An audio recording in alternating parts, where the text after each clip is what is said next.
এসেছে আমাদের স্বাস্থ্যের ক্যাজুয়াল কর্মীরা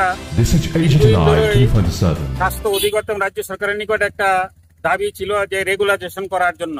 আমরা দীর্ঘদিন 20 থেকে 25 বছর, কারো বা 30 বছর স্লিপ ওয়ার্কারে কাজ করে শেষে 2010-এ ক্যাজুয়াল কর্মীতে স্বীকৃতি দেয় রাজ্য সরকার।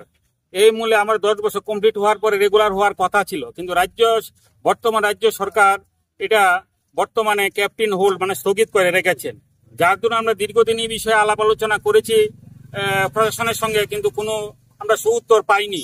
ফলে আমরা বাধ্য হয়ে আমরা মহামান্য হাইকোর্টের কাছে দ্বারস্থ হয়েছিলাম।